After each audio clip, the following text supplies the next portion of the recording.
Hello, travelers. Welcome to the Copper Fox Inn. I am Thomas the Human Bard. I am joined today by... Onog the Half-Orc Barbarian. And we are on a side quest. Radiant side quest. Radiant side quest, where we are doing... we are talking about the Unearthed Arcana, new variant class features that just came out, where it touches every single class in the game and either enhances or replaces class features given to them in the player's handbook. We are about halfway through. We are on the Ranger class. This episode, D&D's red-headed stepchild. Yes, the black sheep of the D&D 5e family.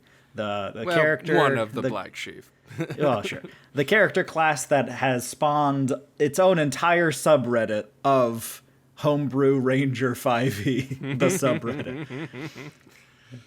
People can disagree about whether or not they think that the Ranger is good in the player's handbook or not, but the fact that subreddit exists is enough for me to say... is a statement unto itself. Exactly, that there's something going on here. So, of all of the classes in this Unearthed Arcana, this one gets 2.5 pages to itself of new options.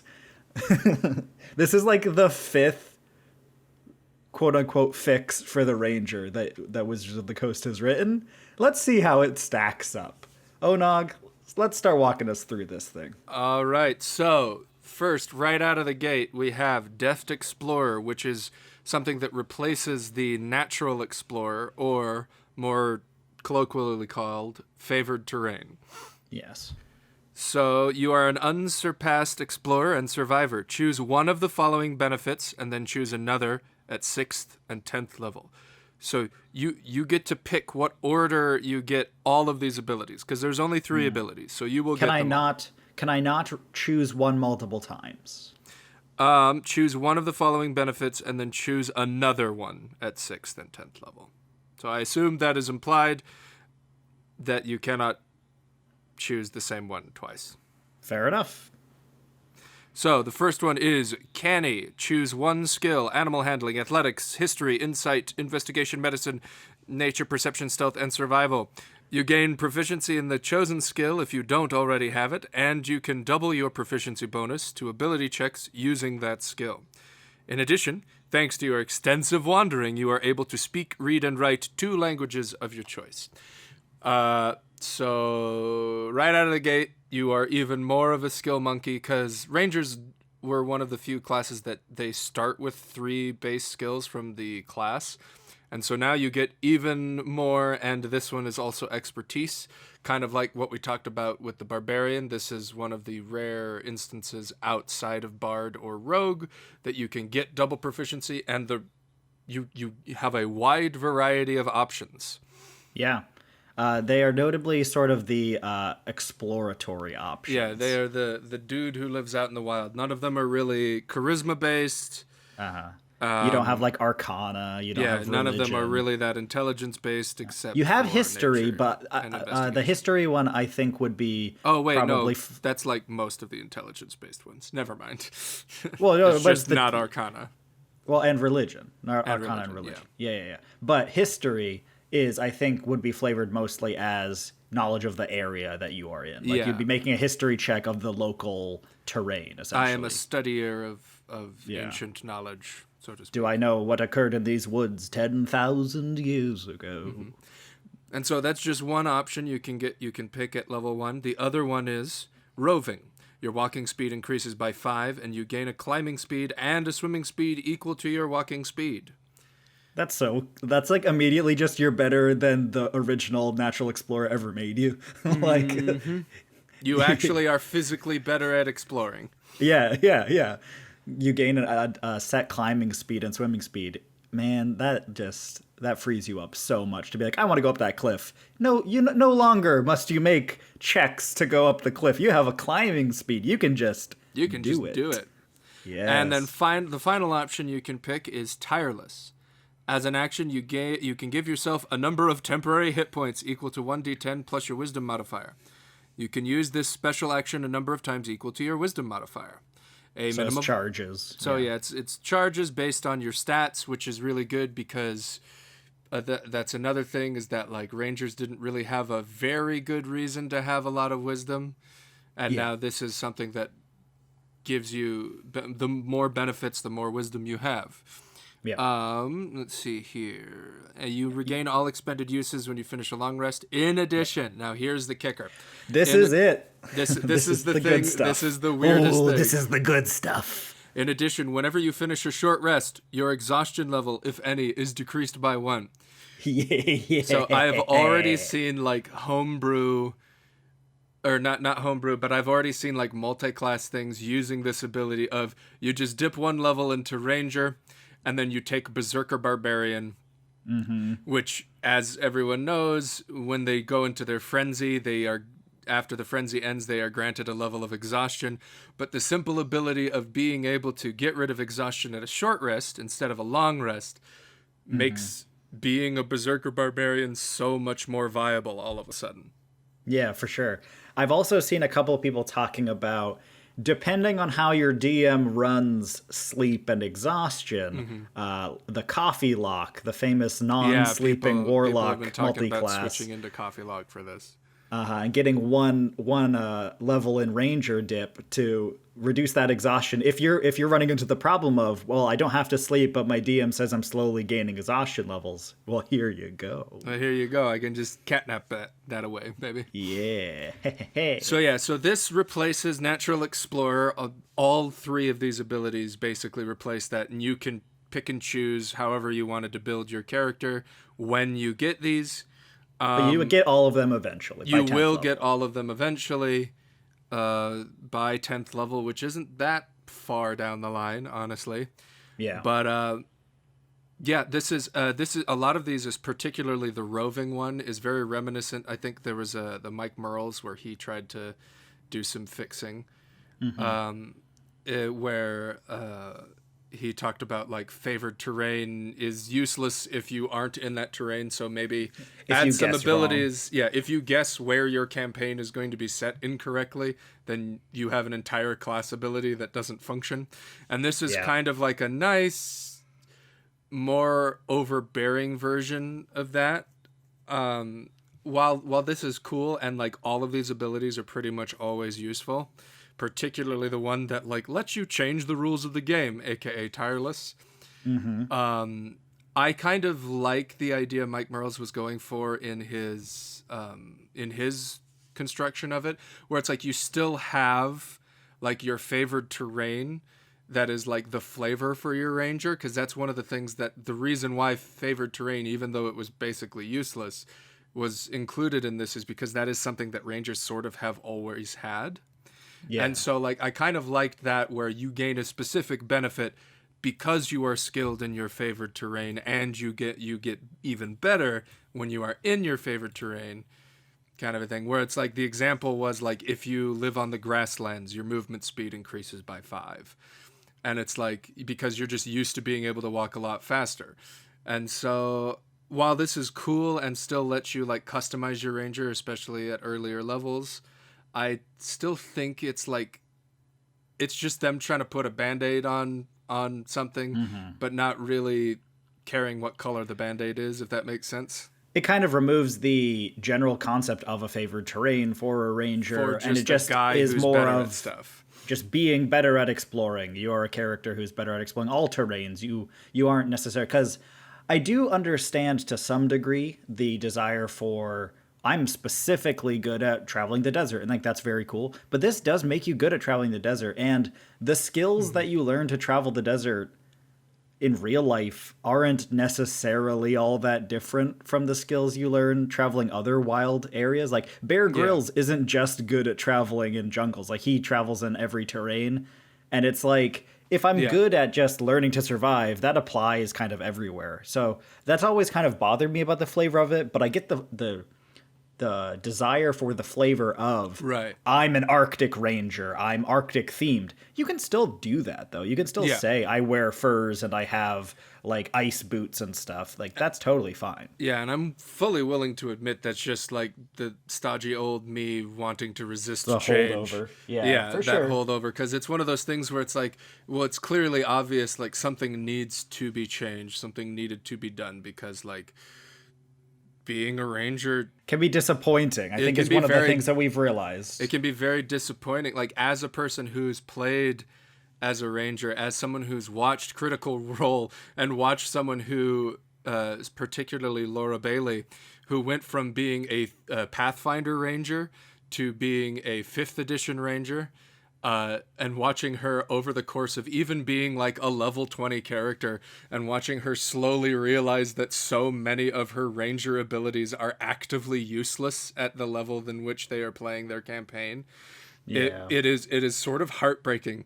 Like, I can't remember what specific episode it is, but it's like they are fighting like the final boss. They are fighting the god of death, you know, and she like tries to cast a spell, and then their DM Matt Mercer has to go, oh well, you can't do that and have Hunter's Mark because both of those spells require concentration. And she's like a level 20 ranger, and she never like ran into that issue before because they have like all these rad magical items that she's never actually needed to really cast anything other than Hunter's Mark the whole time. And the moment she tries to do anything other than Hunter's Mark, she is sorely disappointed. Yeah. She goes, oh. She goes, right. Well, what was the point of me trying to do that if it gets rid of this ability that is the best ability in the game? Speaking of, great transition, Onog. Thank you. Mm-hmm. The next level adjustment, Favored Foe. First level ranger feature replaces Favored Enemy. This, ladies and gentlemen, we got him. You can call on your bond with nature to mark a creature as your favorite enemy for a time. You know the Hunter's Mark spell, and Wisdom is your spellcasting ability for it. You can use it a certain number of times without expending a spell slot and without requiring concentration. Pew, pew, pew, pew, pew. A number of times equal to your Wisdom modifier, minimum of once. You regain all expended uses when you finish a long rest. When you gain the spellcasting feature at 2nd level, Hunter's Mark does not count against the number of ranger spells you know. They just give it to you now. No concentration, no spell slot. Just take it. Just take it. This was always the best part of your thing. Just have it, and now have the freedom to actually cast spells. So yeah, and it's a very interesting thing, especially the consideration of getting rid of concentration, because like rangers and bards have very similar issues wherein like most of their spells are concentration. So by the normal rules of the game, you can only have one of these abilities going on at a time. And so that meant rangers cast Hunter's Mark, and then they didn't cast anything else until they lost every other spell. Every other spell is disqualified. It doesn't matter. It doesn't do anything unless it's like cure wounds or something, you know.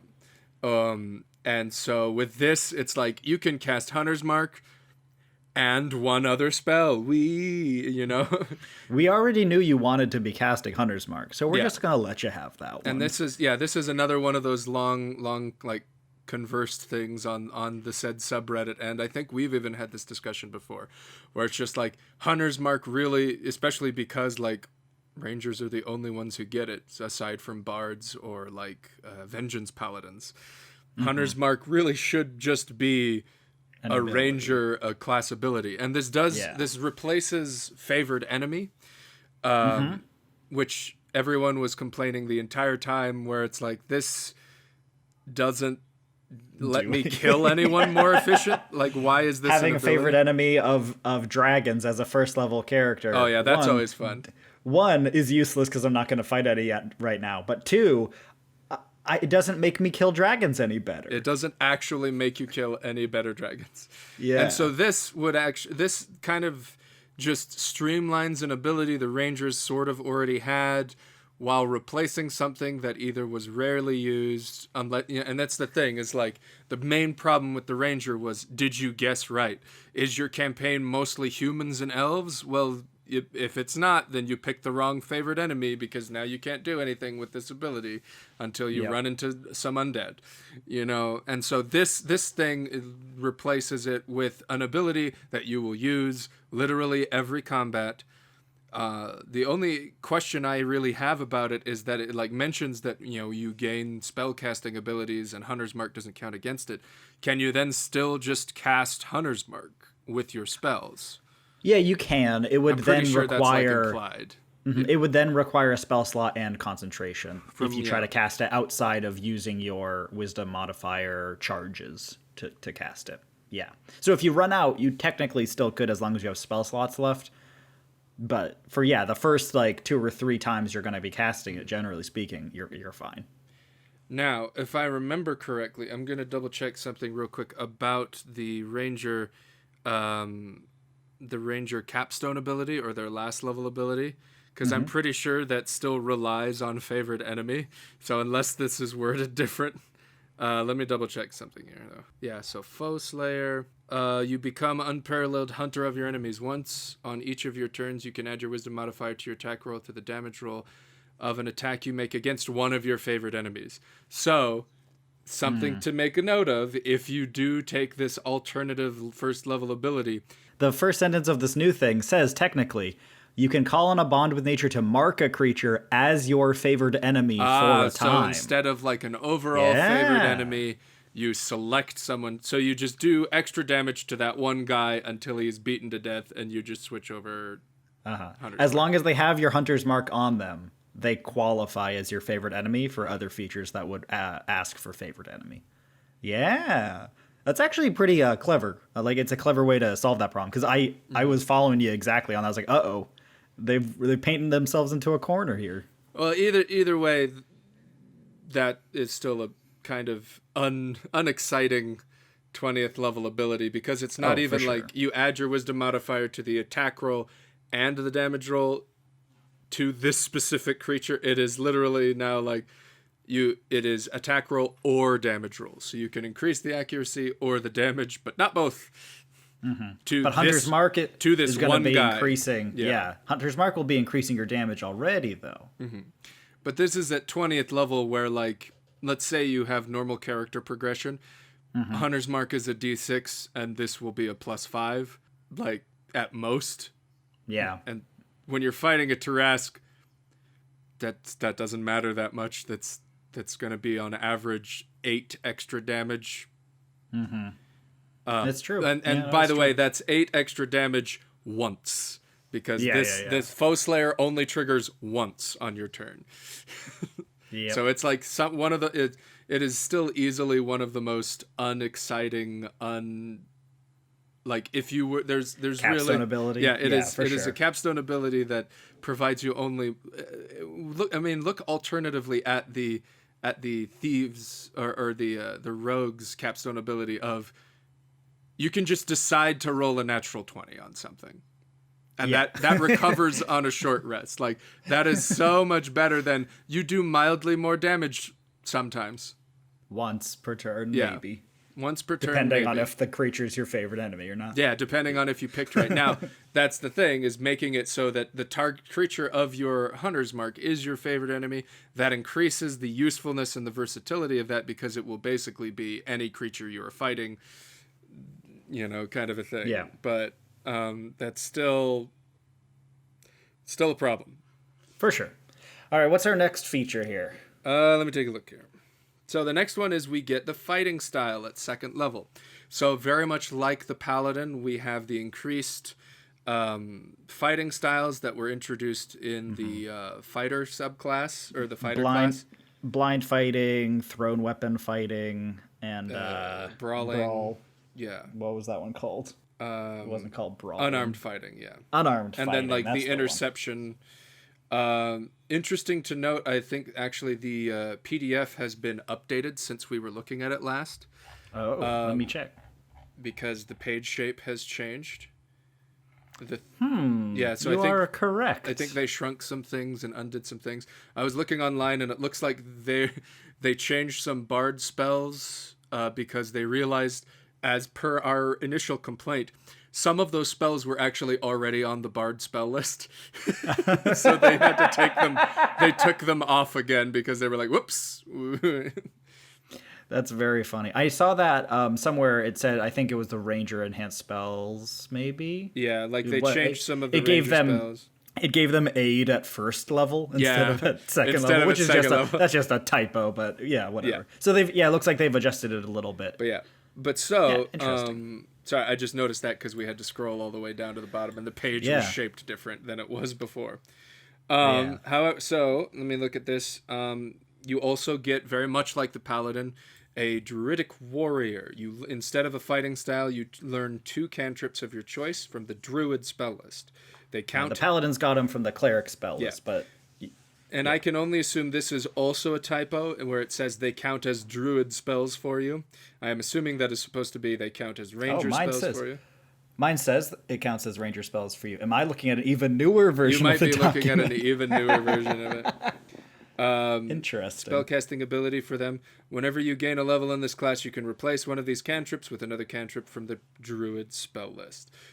So, basically, yeah, just like the paladin, you have the option of picking cantrips from the most relevant spell list. However, unlike the paladin, which gets to pick from the cleric cantrip list, the ranger gets to pick from the druid cantrip list, and this is already like a much better option for the ranger because the druid cantrip list is almost like twice as big as the cleric cantrip list, and they And there's often. some pretty good ones in there. Yeah, there's some pretty good ones. Like we talked about before, Control Flames is a very versatile damage, like a magical source of damage kind of a thing. Control, or is it produce flame? Control. Oh no, sorry. Control Flames is the elemental evil, like prestidigitation, but only for fire kind of a thing. Produce Flame is what I'm talking about. Yeah. They also get Guidance, a very good one. They get Mending. They get Shillelagh, which is pretty neat if you're going for like a specific build. A lot of other different things. Druidcraft, like all of these things. It depends on whether or not you want it to be sheer just, combat ability or like some social abilities or like utility stuff. But you just have so many more options.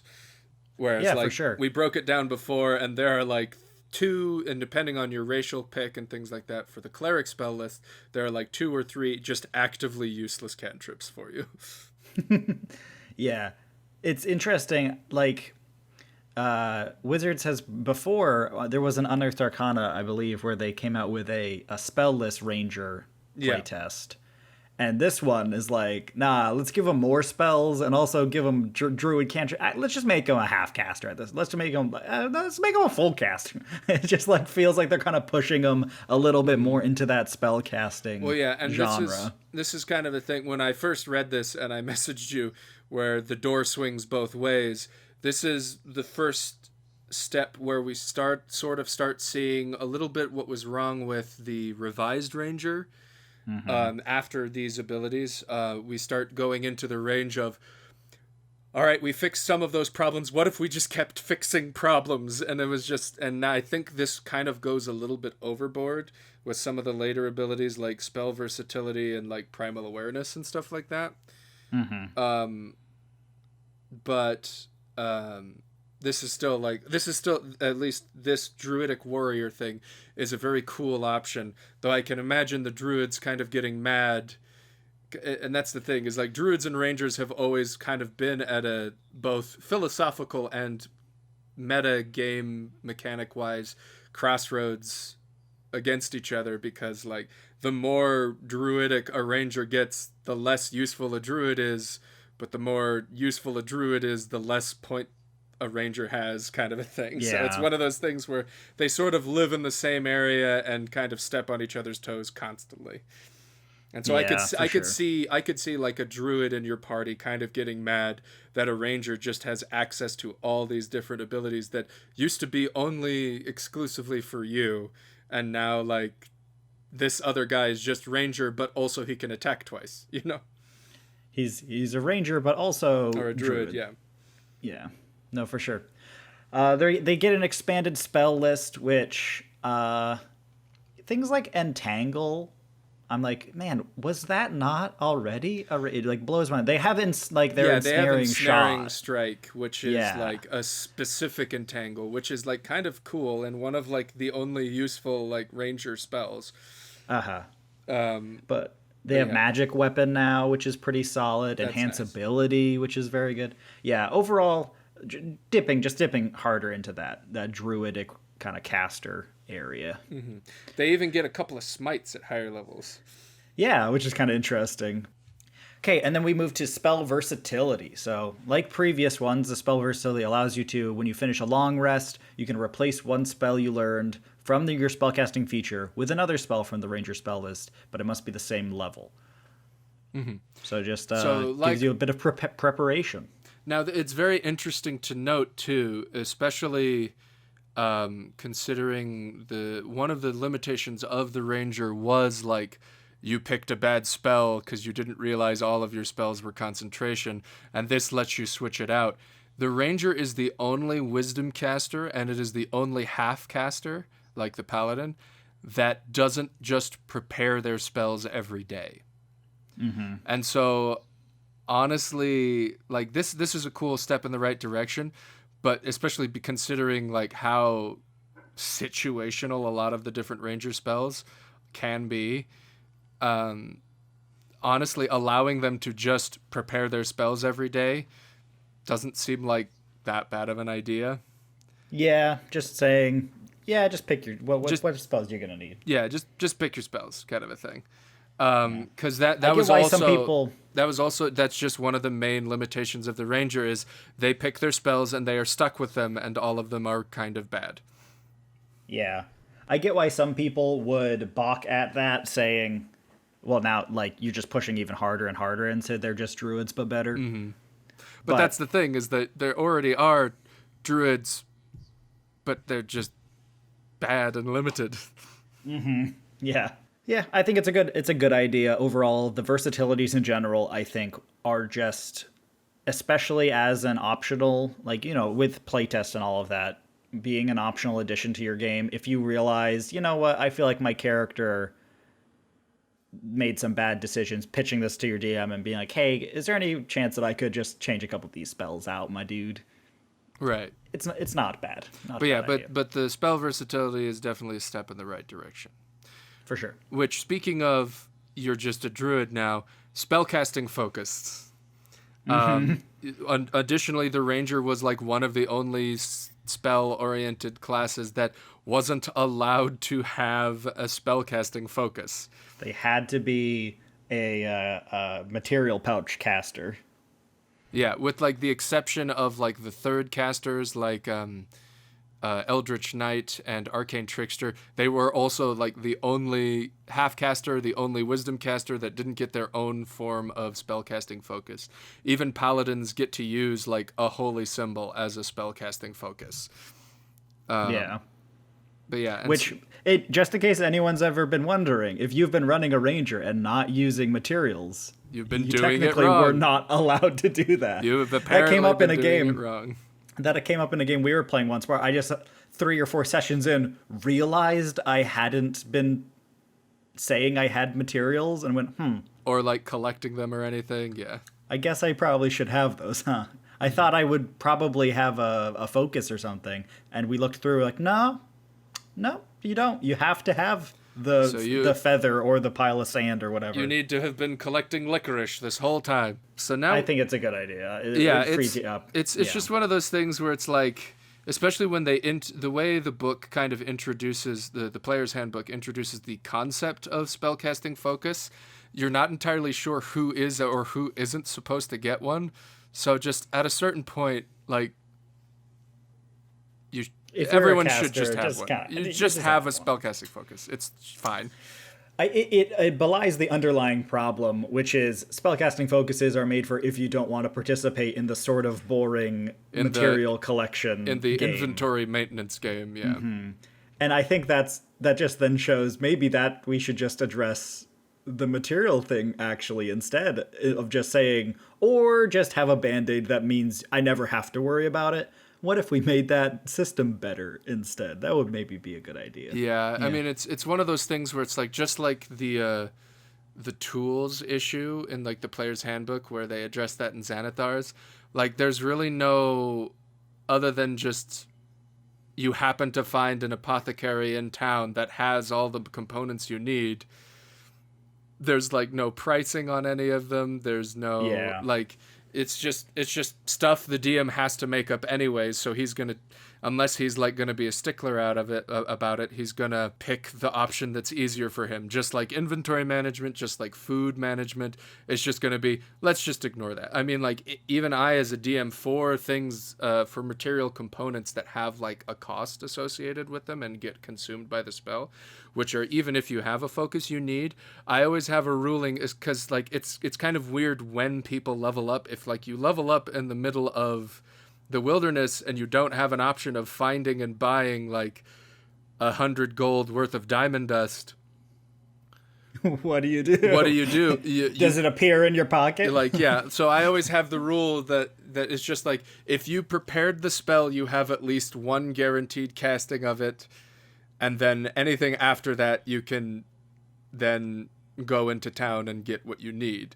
Because it's just always such an inconvenient thing where it's like, yes, I can cast 3rd level spells, but they all require components I didn't buy because I didn't know I would need them. Yeah. Unless you're like looking ahead and it's like, this spell I don't know, let me go get some components for it. So that's just equally as problematic. For sure. Let's move to the next feature. Onog, tell me about Primal Awareness, what they did to Primeval Awareness. So, Primal Awareness replaces Primeval Awareness as the 3rd level ranger feature. You can focus your awareness through the interconnections of nature. You learn additional spells when you reach certain levels in this class, if you don't already know them, as shown in the Primal Awareness spell table. These spells don't count against the number of ranger spells you know. And so, the Primal Awareness spells are various random, like, already ranger spells that you kind of could have picked, but these are now just picked for you. Mm-hmm. And so that's a little... I'm not really a fan of just automatically getting certain spells, which I know is kind of hypocritical considering how we raved about getting Hunter's Mark for free, but like I'm not really that big of a fan of automatically getting spells that isn't like part of your subclass. Because this is just like, these are just spells you would have picked, but now you don't have to pick them. And these are all the good spells, you know? I do totally get, and then it does say you can cast them once. And then we come to the clincher, which is where I'm like, okay, you guys are pushing this too hard now. You can cast each of these spells once without expending a spell slot. Okay. Mm-hmm. Once you cast the spell this way, you can't do so again until you finish a long rest, though. So now, does that phrasing mean like you can only cast one of these spells once per long rest? Or, yeah. Okay, because it's like, it would mean that once per day, you get one of these for free. But so that kind of conflicts with the previous sentence of you can cast each of these spells once without expending a spell slot. That sentence implies that you can cast each of them once. Yes, but once you cast a spell using this feature, you cannot do so again until you finish. So it gives them each the quality can be cast once for free, and then it says you can cast one for free once per day. Okay, that makes sense. Yeah. But still, and then on that note, then it's just kind of like, okay, now the ranger has like 3 different resources they have to keep track of outside of their own spell slots. It's like, how many times have I cast Hunter's Mark outside of a spell slot? How many times have I cast any of these random spells outside of a spell slot? There's like a lot you have to randomly keep track of, and it's like, why would that last little part be added? They're just adding another spell that you get to cast a day. But they were already so stingy about giving you spells that you're a half caster, so it like doesn't make sense. I don't know. It's like it's just kind of a weird half step towards something, while also giving too much, I think. I think for me, it makes a lot of sense, like design-wise, why they went about it this way, because Primeval Awareness itself is already such a strangely framed ability. Because for Primeval Awareness, the one this is replacing, you originally had to use a ranger spell slot to not cast a spell, but activate the ability, and it changed based on the, like, level of ability or level of spell slot you used. It lasted for longer, and then the ability itself was essentially a kind of combination of like beast sense, locate, like plants and animals. It was kind of like a combination of some of these things, but not actually any of them, though, is the weird part. And it just had so many weird problems where you had to ask your DM, so what are every animal within 6 miles of me? And they had to give you this weird list of like, there's a couple of wolves to the north of you. There's probably a troll in a cave somewhere. And it's like, if they didn't already have that, they're just making that up. And also, and so is that going to actually matter? It was never actually useful information because unless exactly, yeah, your specific, the DM wanted it. Unless the DM had already wanted that to be a thing, then it was automatically useless information. Yeah, for sure. Whereas with this, it is still using a spell slot once, like, per day, essentially. But it now just makes it work within the framing of these actual real spells that we already know and can use. And there's not any weird wiggle room in, do I learn this or not learn this? We just know what locate animals and plants does. We don't have to ask, within a 6-mile radius, every random group of enemies that's either a celestial or a dragon or a fae.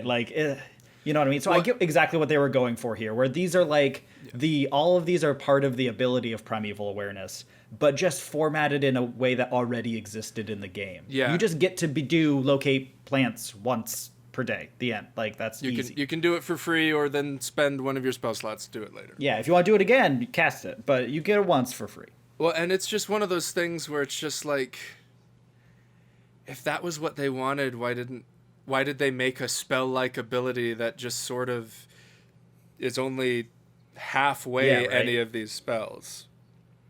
Exactly. Like, I think they had originally wanted to give them these spells automatically, but then, like, just didn't. And so that's why I'm a bit confused by this, is it's kind of very similar to how my initial reaction was to that first level monk ability that, like, expands what monk weapons even are. And it's just like, well, then why did you do why are you limiting their weapons in the first place? Like, why did you give them this ability in the first place that is pretending to be a spell that they can learn later, you know? Yeah, for sure. I think that's exactly the problem that would arise if they tried to make Hunter's Mark an ability that isn't the spell Hunter's Mark. Yeah. It's the same problem where if they happened with the Hexblade Warlock? Hexblade Warlock, where they get an ability that is basically not Hunter's Mark, but is basically Hex, but then they also get Hex. Yeah.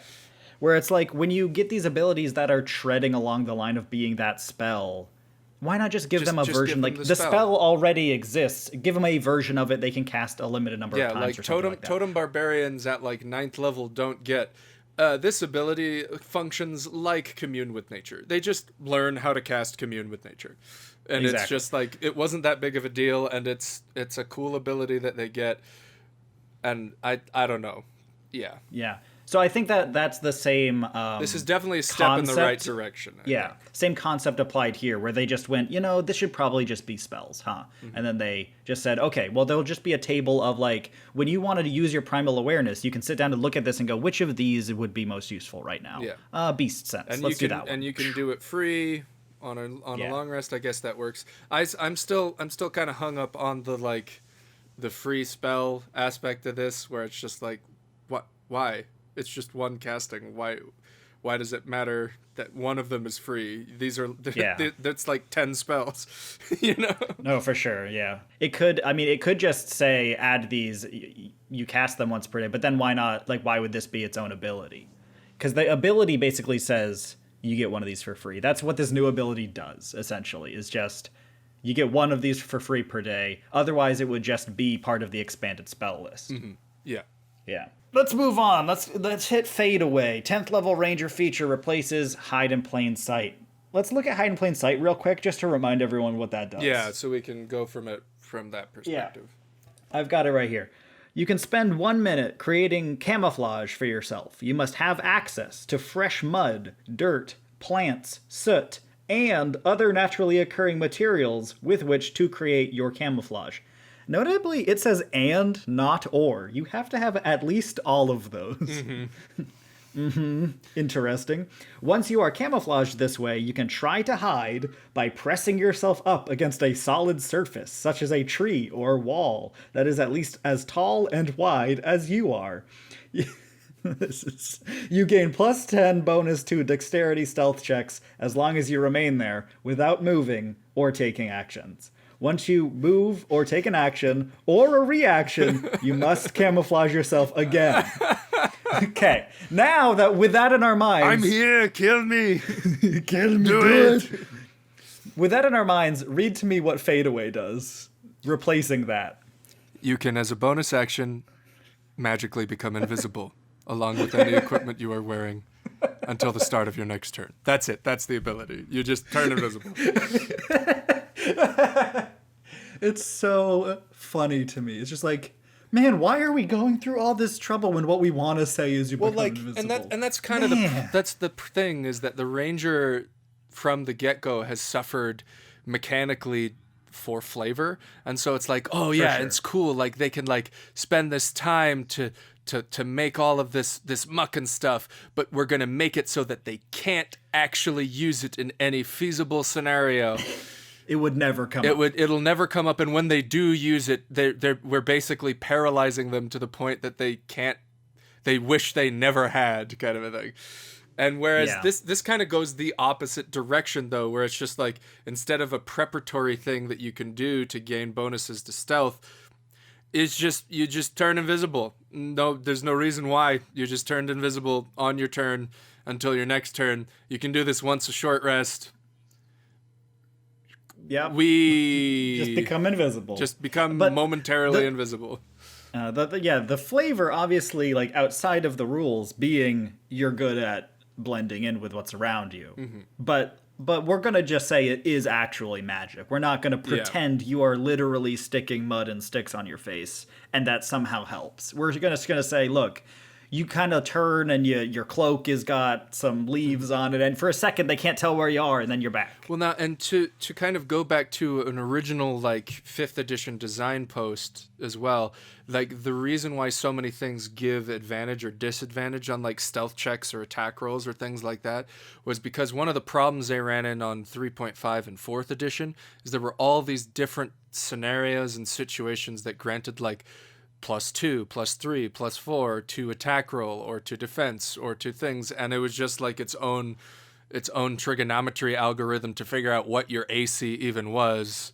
Yeah, and pluses and minuses, it's all so balancing. Interesting that they, especially for the ranger, I think because of like Pass Without Trace as well, like there are 2 different abilities that grant like +10 to a skill check, which is normally something that they've been trying to avoid, except randomly for this ability, or for the original ability this was based off of. And so replacing it with invisibility, which just grants you advantage on dexterity stealth checks and disadvantage on attacks made against you, is like such an elegant design. Like, I wish we could come to like a middle ground for this ability, though, because it's just like, just magically randomly turning invisible just doesn't feel rangery. Yeah, you know, this would be a cool ability on like an arcane trickster, whereas like as a bonus action you could just turn invisible. Like that's a cool thing for a rogue. But like for a ranger, it just doesn't feel right. I did. Not to toot my own horn, I did do a revised Ranger myself at one point, and there was a version of this that got very close to what they did here, and but it combined a tiny bit more of the hide in plain sight, where it was essentially if you are lightly obscured, you are invisible as long as you like remain motionless. Yeah, and it was just like you're just blending in with what's around you, and then you are treated as invisible. Yeah, but it's a little bit combination of you don't just snap your fingers and become invisible. You have to go like you have to sit in a bush and stay there. And like if you want to move, you're going to give up your invisibility. Whereas this lets you turn invisible, run across the battlefield, and then pop out of invisibility again. Right. And so I kind of like that. I kind of like that better because like I don't understand, other than to gain advantage on your next attack or to avoid like an opportunity attack, what purpose this really has in battle for a ranger. And the problem is that since it uses the phrase until the start of your next turn, you're going to have problems with out of battle use of this. Yeah, with out of bat. So you're literally invisible for less than 6 seconds. You just go, whoop, if it's used out of combat. Yeah. And it doesn't have any if you were to application ask- outside of combat in any way, shape, or form.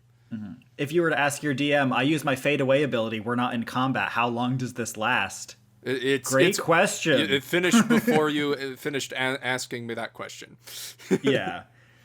At maximum, maybe 6 seconds if we're going to say you cast at the beginning of the turn until the start of the next turn, if we're going to do the weird math of 6 seconds per turn and no time passing between rounds. But that doesn't even like work in like, okay, you can be invisible for 6 seconds, quickly jump out the window. Like, that doesn't last long enough to do anything with. And then compare this to like the Deep Stalker Ranger like ability they get at like 3rd level or something like that. Yeah. Where it's just if they're in dark and they're just invisible to dark vision. So like why would they care about this ability? You know? When they're not in the dark. Come on, they're it's obvious. in like the 4 seconds that this ranger isn't fighting in the dark, they can turn invisible and go back into the dark.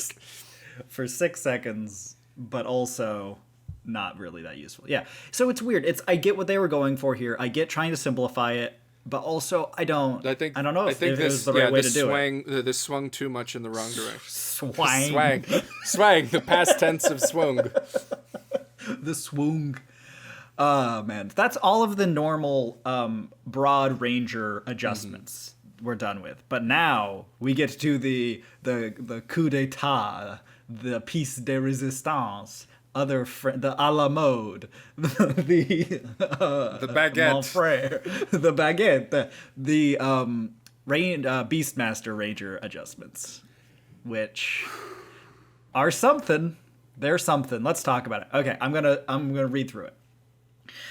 Ranger companion options. 3rd level Beastmaster feature enhances Ranger's companion. So, all of the things in Ranger's companion are still true, unless directly contradicted by this new addendum. While wandering the wild, I love the amount of flavor they threw into this for like no reason. Just while wandering the wilds, there, baby. A ranger encounters many sorts of animals, some of which the ranger might befriend. This friendship can arise from successful use of the animal handling skill, or from the animal friendship spell. If the resulting bond is strong enough, the animal might join the ranger on adventures. So I kind of want to pause here for a second, and I know this is already taking way too long. This is clearly in direct response to the outcry. Who is it that said it on Twitter or something like that? I'm not sure. It's not Mike What are you Merle's. referencing? I can't. His name Crawford? Yeah, I think Jeremy Crawford said like, well, if you don't like our Beastmaster's rules so bad, like, you have a pet. You could just befriend someone in the wild and like have that be your pet, and then everyone went, yeah, but the whole point of being a Beastmaster is you're better at it than everyone else. According to the way the rules are written, like, anyone can just do that and be a better Beastmaster than you. Yep. And so this is a clear response to that, where it's like, look, in the rules it says you can befriend a random animal. You just don't like have control over it or anything like that. It's just a friend you have that can be a possibility. But this is now going to add new things for your actual animal companions, which will now make them different from just a pet you have. Yeah. So a ranger who has the Beastmaster archetype can form an even stronger bond, feeling almost like a sibling to an animal. A special type of beast awaits a Beastmaster in the wilds, a creature whose lineage stretches back to the beginnings of the world, a primal beast known as a beast of the air or a beast of the earth. Such a creature seeks out the type of companionship that a Beastmaster offers, ready for the two of them to battle the imbalances in the natural world. They're laying it on pretty thick. And also a kind of uncomfortable use of the word imbalanced, or imbalances. Yeah. Just ironic. Ironic. The Primal Beast is a special creature that a Beastmaster can choose for the Ranger's Companion feature. When choosing such a creature, you decide whether it is a beast of the air or of the earth. And you determine its appearance. Stories describe primal beasts that mystically change form to align with the spirit of their companion. When a primal beast is met apart from a beastmaster, the creature takes the form of a regular beast of challenge rating 1/4 or lower, as determined by the DM.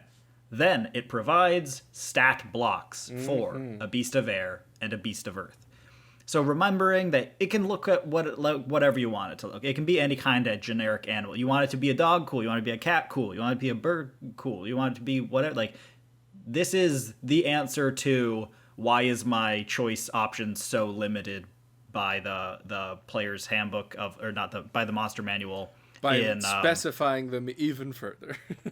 Yeah. Well, but also making them, they can be anything. Yeah. So it's like this, it has a specific stat block, so you can't get away with sneaking in some corner case animal from some weird like expansion they made once that is broken. Like a crag cat or something.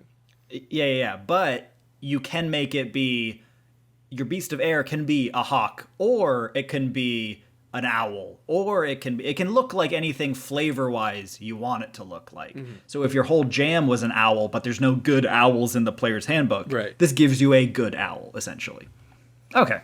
Beast of the air, small beast, neutral. So the beast of air is small, and it always is small no matter what shape you say that it has. Mm-hmm. It's a small beast and is neutrally aligned. Armor class 13. Its hit points, and this is the same for the hit points of both the beasts. They are equal to the beast's constitution modifier, plus your wisdom modifier, plus 5 times your ranger level. The beast has a number of hit dice that are d6s, and they are equal to your ranger level. Onog, you're the crunch master. What do you think of that? Of how that hit point system works? So at level 3, when you get this ability, what is it? So your wisdom modifier, let's assume you have a 16. That you're not skimping on your wisdom. Let's see here. Mm-hmm. So... And its constitution modifier is 1. Its constitution modifier is 1. So equal to the beast constitution modifier, plus your wisdom modifier, which is 4, plus 5 times your ranger level, which would be 15, so 19. So at level 3, this creature has 19 hit points. That's not bad. As you level up, basically, and as you increase your wisdom... they will and as you level up. Yeah, as you level up, that's right. As you level up and increase your wisdom, eventually you'll get like 5 or 6 more hit points a level. So that's kind of on par with like having a little wizard friend. Yeah. Plus, we're going to move through here. It has a 10-foot movement speed and a 60-foot fly speed. So this beast of air, it's quick in the air, but it doesn't have a very fast walking speed, only 10 feet. I won't read all the stats off, but it's got bonuses to some saving throws, bonuses to Dex, Con, and Wisdom saving throws. Mm-hmm. It has bonuses to its skills. It's got bonuses to Perception and Stealth. It has Dark Vision, because of course it does, because everything has Dark Vision. Why wouldn't it have Dark Vision? Is it a cat? And what is it, a cat or something? Yeah, if you make it a cat, if you make your Beast of Earth a cat, it can't it loses Dark Vision. Secret rule. Secret tech. Passive perception of 14. It understands the languages that you speak. And here we go. It has some abilities we're going to talk about. Flyby, which is a couple of flying monsters have that. It's good. It means that it can fly in and out of attacks and not provoke opportunity. Which is real. Which is like why people would pick like Bloodhawks or owls as their companions, because they also have those ability, if I remember correctly. And then it has Primal Rebirth. If the beast has died within the last hour, you can use your action to touch it and expend a spell slot of first level or higher. The beast returns to life after 1 minute with all its hit points restored. So it has a way to bring it back instead of the original player's handbook, which was, get over it, go get another one. Go get another blood. Yes. Oh, your dog died, boo-hoo, go get another one. And you're like, no, this was the whole point. This is the entire purpose of my subclass. I am literally useless without this creature. So it lets you bring it back to life. As long as you get it. You have to go get its body, I guess. You have to go retrieve it. Yeah, so if it jumps into like lava, I think you're fresh out of luck. And you can never find it again. I think probably your DM can rule that you can meet another one, but this one would be gone. And then it has Ready Companion. As a bonus action, you can command the beast to make its shred attack or to hide.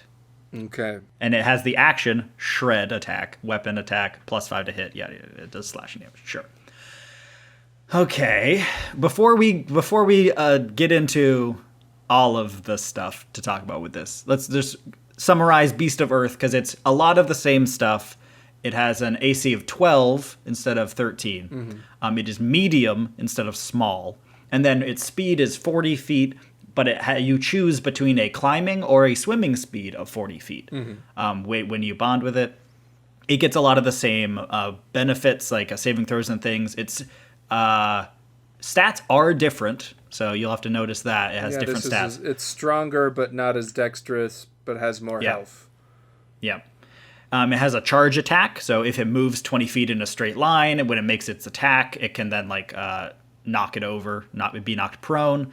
It has the same Primal Rebirth ability, which is it can be brought back to life if it dies. It has the same Ready Companion ability, and then it has a Maul attack, which is just a melee weapon attack. Okay. Onog, does this solve the Beastmaster? What do you think? The sound of tea boiling. I mean, like, this... I like the idea that it's like a spirit instead, so that you can recover it if you need to, kind of a thing. Yeah. But, like... I don't know. It still doesn't, like... I mean, it sort of solves the main problems with the original Beastmaster are twofold. One is action economy, and two is the creature is frail and dies instantaneously at certain levels. So this is sort of solved with the health a little bit, so that it's basically just a sickly wizard that's hanging out next to you that goes and punches people. It's still kind of fragile. Wizard. Yeah, it's just your pet hairy wizard that doesn't know any spells. It is the... You're a hairy wizard. Yeah. I mean, you could theoretically increase its, like, armor class with barding. I don't know how that... You get an armor. I don't know how that works on a bird, though. You can get bird armor. Come on. You get a little bird hat, little bird gloves. I want titanium bird armor, so it just, like, my bird immediately flops over anytime it tries to fly. I like mithril bird armor. Mithril bird That's armor, yes. Your so it does sort of solve part of the action economy issue by causing a different issue. Because basically, it doesn't explicitly say this. You have to, like, read the stat blocks. But at first I was confused, because I was like, well, this doesn't address the action economy issue at all, except that it sort of does. In the creature's stat blocks, it says you can command the creature to make an attack as a bonus action, which is cool. Yes. And so instead of replacing one of your own attacks, you can command it to attack. Okay, cool. Except, like, you're a ranger, and as we've kind of discussed before, everything requires a ranger's bonus action. If you're dual wielding, if you're casting Hunter's Mark, it's like just about everything. If you're trying to turn invisible, if you're trying to turn invisible for less than 6 seconds, like, so you just won't be able to make your creature attack that turn. Some of the random benefits each of the creatures gets, like, it's like the Beast of the Earth gets his charge attack, which increases his damage output a little bit for one attack. And can theoretically impose conditions. And, like, can impose conditions, might matter. Which is fine. But like the owl or the Beast of the Air does more damage just on the get-go and has flyby, so it just kind of depends, like, do you prefer versatility or just raw damage output kind of a thing. I don't know how I feel about this, because it is kind of like, oh, what, you wanted your beast to be special? Well, it can look however you want as long as it is not special. And as long as the creature is not physically special, it can do whatever. It can be a purple dragon for all we care. Yeah, as long as it's small and it only shreds things. And has no dragon abilities. It still doesn't really solve the issue of, like, this is still just a moderately more healthy quarter challenge rating creature at a higher level.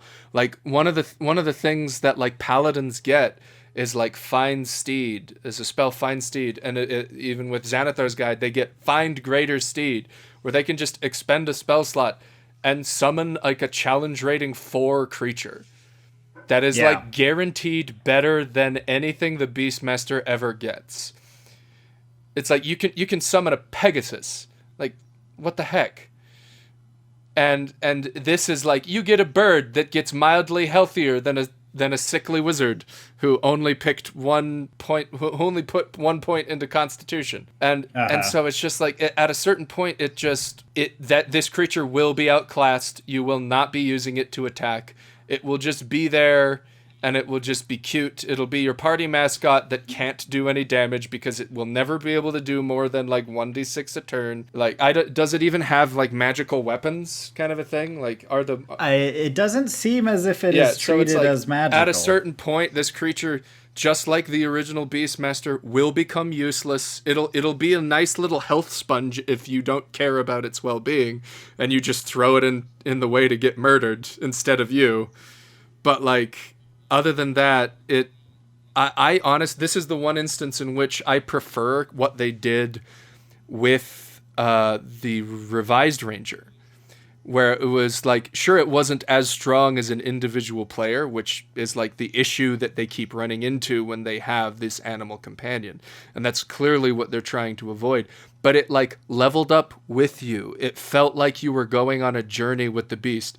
With the way this is set up, it's just kind of like, and there's the creature that can't die because you keep bringing it back, even though it begs for death. You know, you treat it so poorly. You treat it so poorly because its attacks are pointless. So you just maneuver it in the way, so that it absorbs all the magic missiles and the fireballs instead of you. Yeah. Oh man, I'm looking through the Beastmaster's like later features to see how they kind of interact with these new beasts. It ultimately doesn't matter because it's just the same as it was before. It's just now you have a fixed stat block instead of one that gets shifted around depending on what creature you picked. Yeah, I still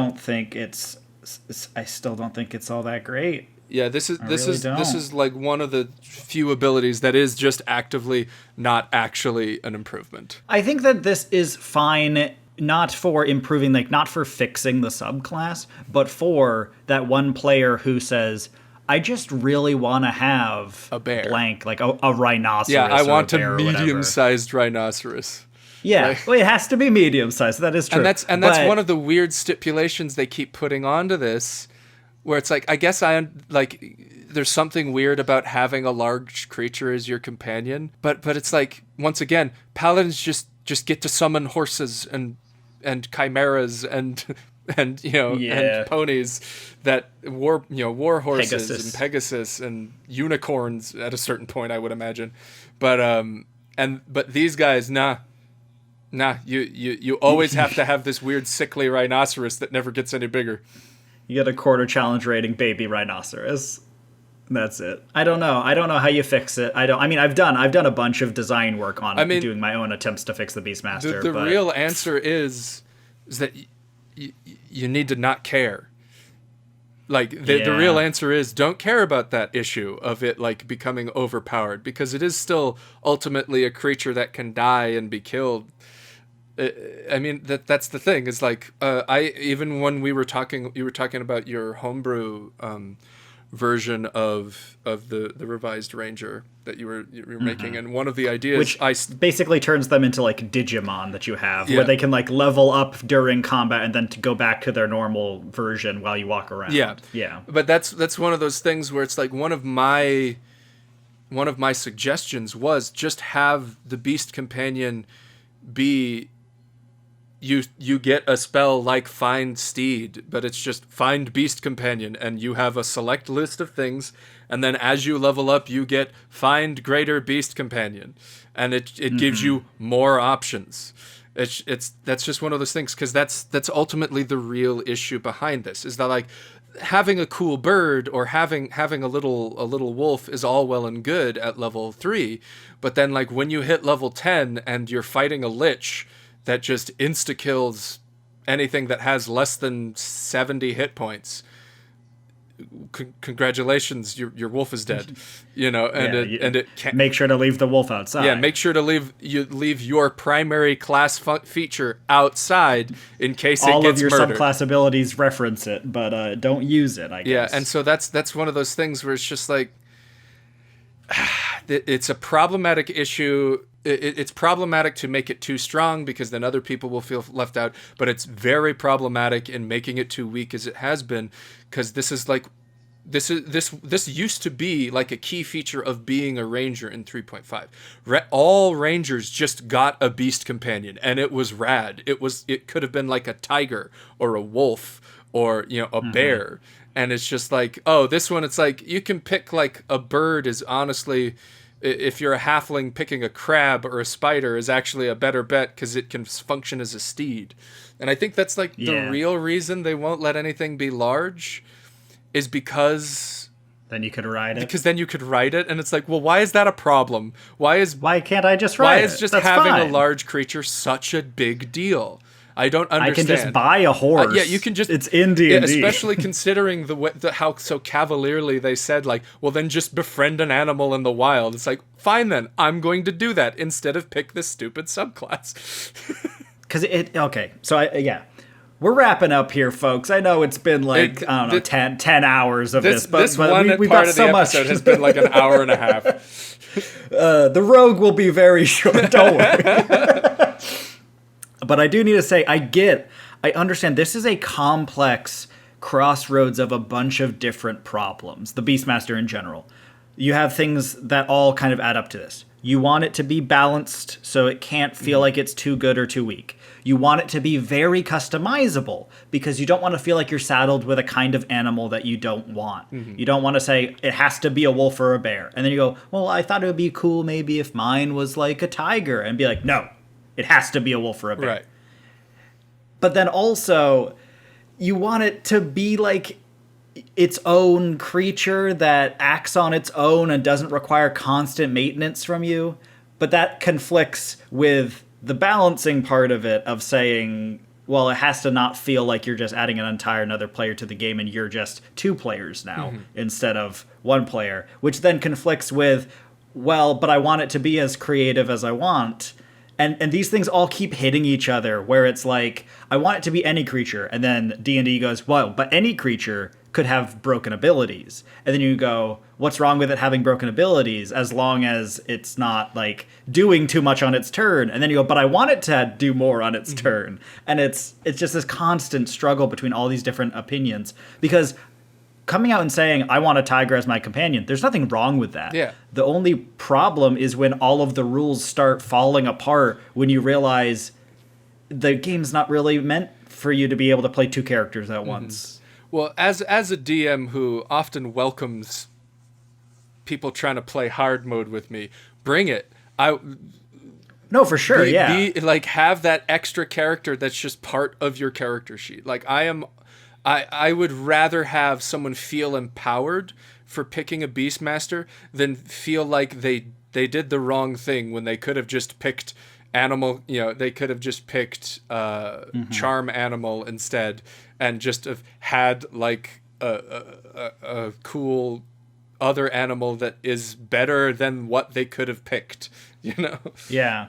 For sure. I think there was actually a really interesting post that I saw, somebody describing in previous editions of D&D, there have been rules about like hirelings, like you could hire a fighter to come with you from town, right? And there were even rules about how that character would level up in association with the party and all of that. And somebody had said, why not take that system and make that just a system in 5e, because that would be great to have that ability in 5e. And it to just adds hire a level of complexity, but like if you're complaining about the simplicity of the Beastmaster, that's something you're looking for. So it would be something that you could certainly implement if you wanted to. And so you could have the hireling system in D&D already. Then the Beastmaster could essentially say, you get a free, unique kind of hireling, but it follows all of the hireling rules. One of the biggest problems is that the rules necessary to define what you can and can't do with your animal companion start making the Beastmaster Ranger like 3 pages long. Yeah. So that should just be a separate system of what you can and can't do with members of your party that aren't one of the players. And then just say reference that when you're wondering, can I do it with my Beastmaster Ranger or my Beastmaster Companion? I think that would be a possible solution in the future of just add that system in that exists on its own. So you can say, well, I wanted to hire an extra fighter to come with us. And then all of those rules will exist. There'll be a couple of pages of rules because there's a bunch of questions about how that all works. There's a lot of issues that come up with that, yeah.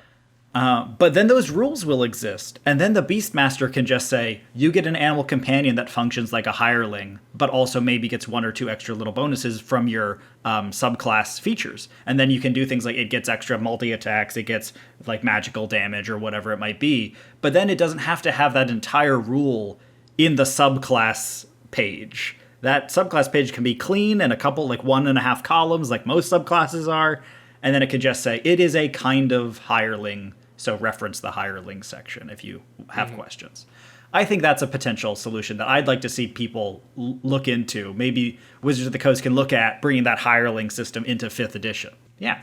Overall, do you think that this adjustment changes how you play a ranger in 5th edition? Well, yeah, the primary, like the base ranger abilities certainly do, because it allows people, I mean, it's one of the things that the most complaints I've been seeing online is that everyone's like, these aren't options, these are clearly better abilities. And it's like, yeah, that's what they're going for.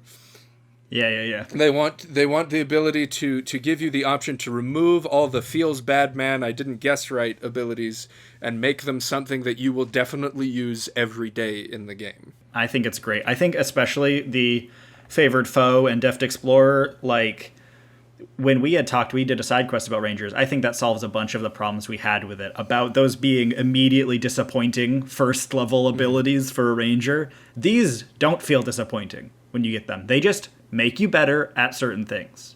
And it feels good that you are better at those things.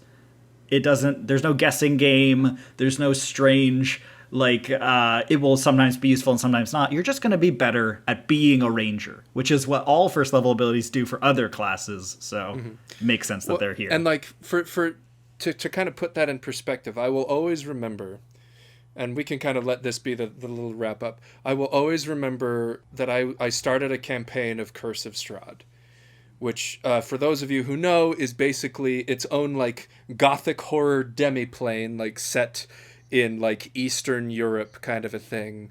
There's lots of thick woods, there's lakes here and there, but it's mostly you're in the woods, you're traveling and you're scared of werewolves and vampires and zombies and whatnot. And so one of the players picked to first of all be a Beastmaster Ranger.